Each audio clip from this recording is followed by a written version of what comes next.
obviously I know I'm familiar with what's been reported, and so that's why when you reached out saying you want to meet, like I'll meet with you, because I mean the severity level of something like this is at the very top. What? So Yeah, it's that he. a little bit more in detail with Mr. Geer. You know, I don't tell people, hey, this is your opportunity to go groom people. Yeah, no, I When, completely you know, when understand. he Yeah. wants to step up to say, hey, I want to be able to provide, you know, supports, and like I said, hey, I need you to meet. The if I did go through Title IX, would he like be back on campus?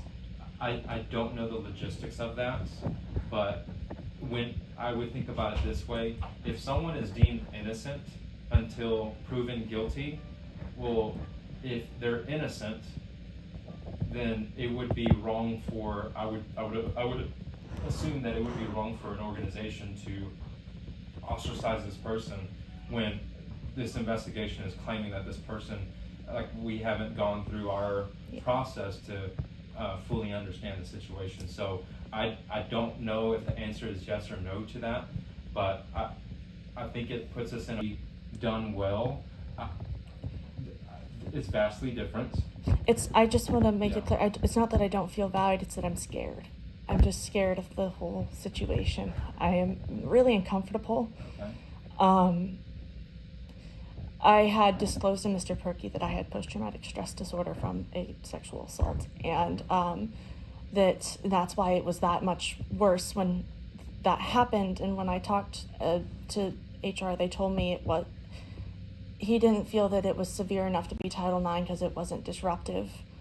But given the fact that I have PTSD and as it's a disability, and it made it extremely disruptive for me, and so it's just like I don't know if it's not severe enough for Title IX, but it's all really confusing to me, and it's just really scary because I don't.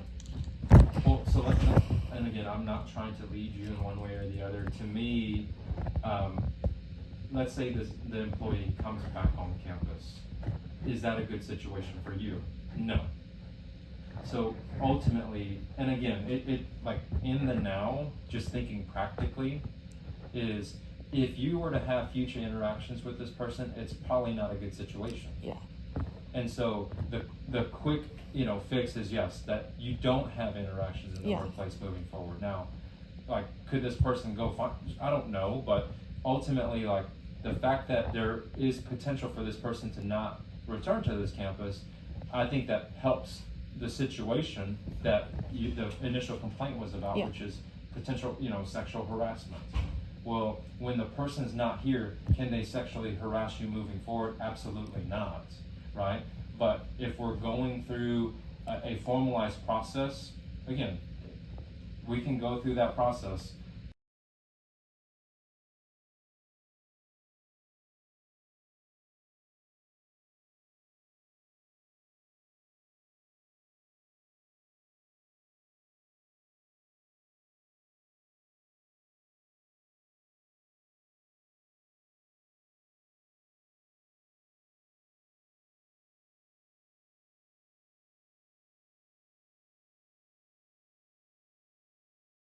It's February the 21st, 2023. I am meeting with Miss Carolyn Jordan, North Forney teacher, in reference to some complaint against Jordan Perky, also a North Forney teacher. So, Miss Perky, excuse me, Miss Jordan, I'm obviously have a very tight schedule, as you know, and I am the sole Title IX coordinator for the district. There had already. I'm not sure about any kind of leave depending on if I have meetings, just because it's really difficult after if I have a meeting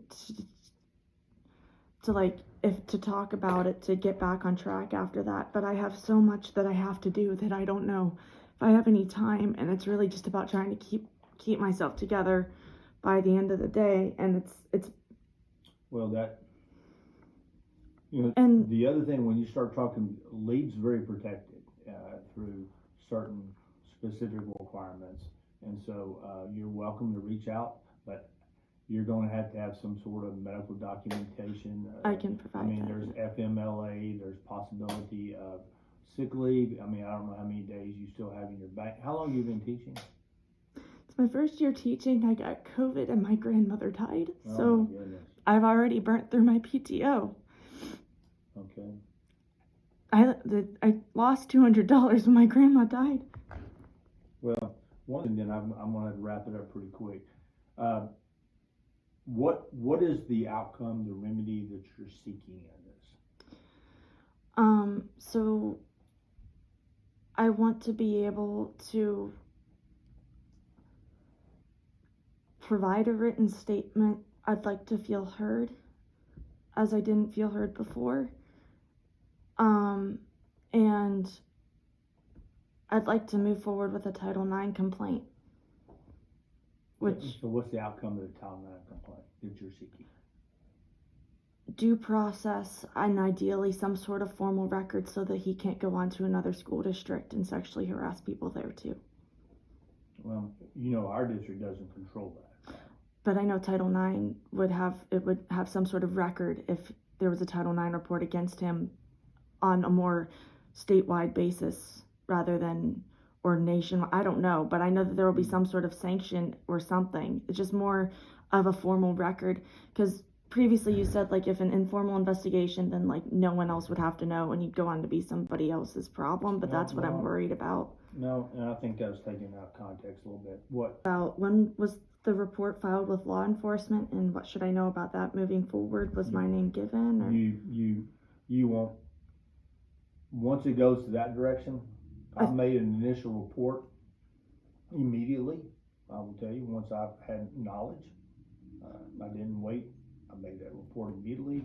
So we have no knowledge. I don't even have knowledge of where they're at in that process. Was my name given?